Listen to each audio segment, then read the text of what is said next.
Welcome to Black Unbounden. Camilla Bennett had walked through life carrying the weight of other people's assumptions like an invisible chain.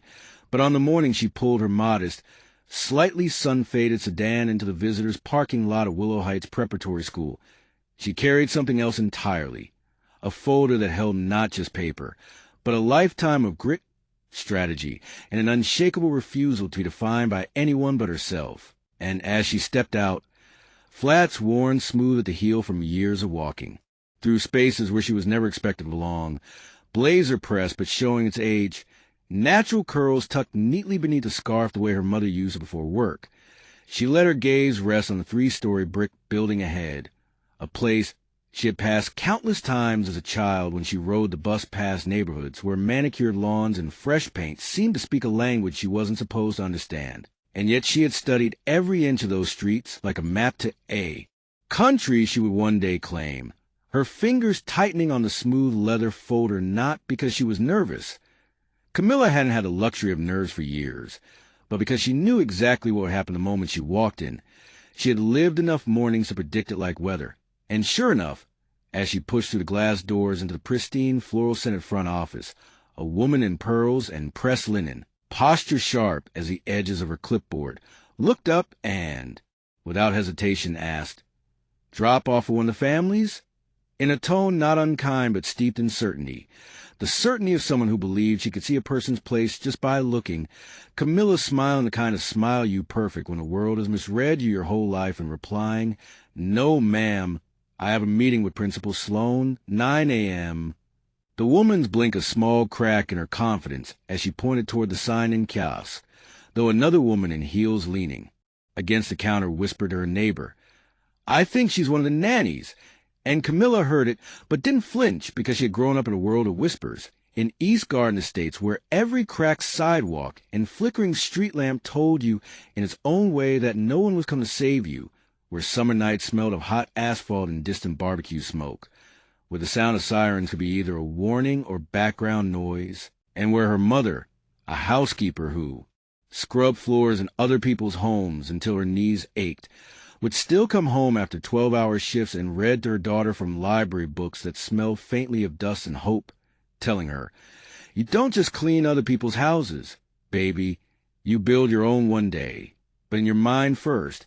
And Camilla took those words like blueprints, checking them daily, carrying them when she walked to school because the bus had broken down again, when she studied by candlelight during power outages, when she resisted the pull of friends who found escape in dangerous ways, choosing instead to stack small victories, ace tests, part-time jobs, leadership roles in student council, like bricks of the life she wanted, graduating high school with honors and a library card, so worn the barcode was a blur, and stepping onto the campus of Spelman College with a full scholarship and a quiet promise to herself that she would make the life her mother had only been able to imagine.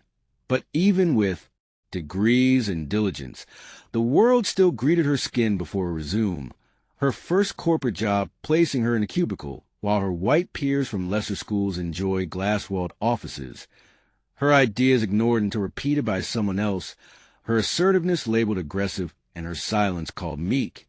And in those years, she learned not just a language of business, but the dialect of bias, noting every time a hand was shaken differently, every meeting she was left out of, and every smirk when she offered an insight, until she began quietly building something of her own on the side, buying a rundown duplex at 26, failing miserably on the first renovation when a dishonest contractor took her money and vanished, forcing her to learn plumbing invoices, zoning codes, and drywall installation herself, flipping the property for triple what she'd paid, reinvesting another and another, each one better managed, each one more profitable, until by 33 she owned 16 rental properties in a small commercial plaza, never broadcasting her wins because her ambition wasn't for show, it was for leverage. And yet, as she sat across from Principal Sloan in his tastefully decorated office, a tall man whose politeness had a thin veneer over something sharper, she saw in his eyes the same quick assessment the woman at the front desk had made. And when he said, "So you're here about potential funding," with an upward lilt that suggested surprise, she nodded and answered, "Yes, I'm interested in supporting Willow Heights New Technology Center, but I have some conditions. His eyebrow raised at the word as though donors of the right caliber, and she felt the weight of that word before he even said it.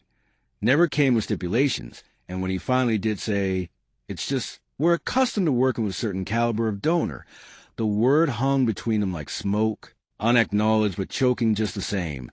So she simply opened her folder, slid the check across the desk, and watched as his eyes landed on the figure. $1.2 million. His posture straightening as if the number alone had shifted the air. "That's quite a sum," he managed, and she leaned forward, voice calm and deliberate. "That's just the initial donation, but I need assurances that at least 40% of that investment goes to scholarships for underserved students, particularly black and brown children from District 8, the ones you don't advertise in the brochure." And for a moment he was caught between the reflex to dismiss and the necessity to listen, mumbling about needing to take it to board, admitting he'd assumed it was more of a P-level gift, to which she answered, "You assumed wrong." And in the days that followed, word spread like ivy through the school's parent circles. The same mothers who had mistaken her for a nanny now lowering their voices to whisper about the size of her check. One of them, Victoria Langford, the unofficial queen, bee of the PTA, approaching her a fundraiser, blonde hair perfectly set, smile too sweet, saying, "I just wanted to say it's wonderful what you're doing. We're all just so surprised." To which Camilla, never breaking eye contact, asked, "Surprised that someone like me would care about a place like this?" And Victoria stammered a denial, but Camilla interrupted gently. "But you did, and that's okay. I'm used to it. But I'm not here for your comfort. I'm here for change." And later, standing at the podium in the school's chandelier-lit assembly hall, before parents, faculty, and trustees, she spoke without notes. "When I was young, I used to walk past this school and wonder what it would be like to learn a place with heat in every classroom and computers that actually worked. I didn't have that, but I built something anyway, and now I'm making sure other children don't have to dream their way out of poverty. They can learn their way out," letting the silence after her words stretch until it broke into applause, not because they suddenly understood her, but because they could no longer pretend not to.